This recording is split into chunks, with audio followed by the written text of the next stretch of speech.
আসসালামু আলাইকুম। এটিএম এগ্রোর পক্ষ থেকে সবাইকে জানাই আন্তরিক শুভেচ্ছা। আশা করি সবাই ভালো আছেন। ভিউয়ার্স, এই যে দেখেন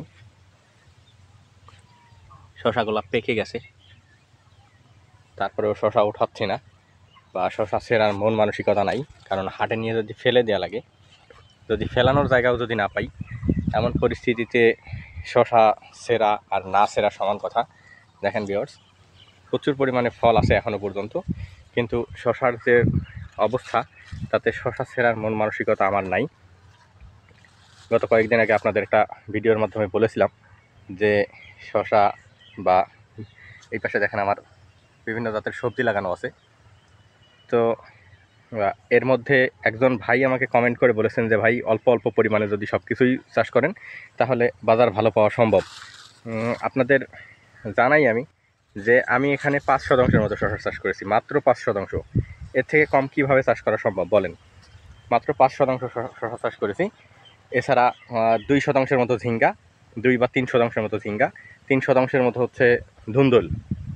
এখন এত কম পরিমাণে চাষ করার পরেও যদি বাজারে যদি বিক্রি করতে না পারি, তাহলে সেইটা চাষ করে কিভাবে টিকে থাকবো বলেন? যার কারণে চাষের প্রতি একদমই মনোযোগ নাই, একদমই কোনো প্রকার স্প্রে করি না। এই যে এগুলো দেখতে পাচ্ছেন যে ফল এখনও কত সুন্দর ফল আছে গাছে, গাছ লাল হয়ে গেছে। কারণ ছত্রাকনাশক বা কোনো প্রকার কিছুই স্প্রে করা হয় না বেশ কিছুদিন থেকে, যার কারণে গাছ লাল হয়ে গেছে। গাছের পাতা একদম সম্পূর্ণ পাতায় যে ছত্রাকে আক্রমণ করে শেষ করে দিয়েছে। এছাড়া গাছের ডগাগুলাই যে পোকা এই যে নষ্ট করে ফেলছে। তো দেশের বিভিন্ন জায়গাতে হয়তো বা বাজার মোটামুটি অনেক ভালোই বলা চলে, কারণ যদি 500 টাকার উপরে বাজার পাওয়া যায় তাহলে ভালোই বলা চলে। কিন্তু সেটাও না, সেটাও মূল কথা না। যদি 300 টাকা করেও যদি বিক্রি করতে পারতাম, তাও কথা ছিল যে না, বিক্রি তো করতে পারতেছি। কিন্তু হাটে নিয়ে যখন বিক্রি করতে পারিনি, যখন কেউ নেয়ই নাই, তখন কীভাবে বলেন এর প্রতি যত্ন নেই? এখন দেখা যাবে কি যে আমাদের এখানকার বাজারটা এমন একটা পরিস্থিতি, উত্তরবঙ্গের এই অঞ্চলটা দিয়ে দেখা যায় যে দেশের অন্য জায়গায় যদি বাজার থাকে 1000 টাকা, আমরা এখানে বিক্রি করি 400 টাকা, তো 600 টাকাই নাই, এমন পরিস্থিতি। এরকম পরিস্থিতিতে বলেন চাষাবাদ করা কি সম্ভব নাকি?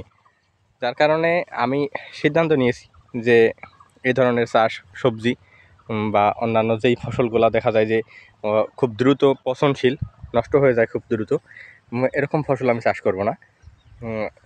অন্য কিছু চাষ করার চেষ্টা করবো ইনশাআল্লাহ। যেগুলা ফসল দেখা যাবে যে বাজার খারাপ থাকলে যেন রাখা যায়, বা বাজার খারাপ থাকলে সেটা প্রসেসের মাধ্যমে সংরক্ষণ করা সম্ভব, এরকমই ফসল চাষ করার চেষ্টা করবো ইনশাআল্লাহ। আপনারা যারা শশা চাষ করছেন, আপনার বা শশা না, যে কোনো ফসলই চাষ করেন না কেন, আপনার ওইখানকার আপনার বাজার মূল্য যদি ভালো থাকে, বাজারের চাহিদা যদি ভালো থাকে, সেক্ষেত্রে আপনি চাষ করতে পারেন। কারণ কাঁচামালটা বাজারের উপর নির্ভর করে।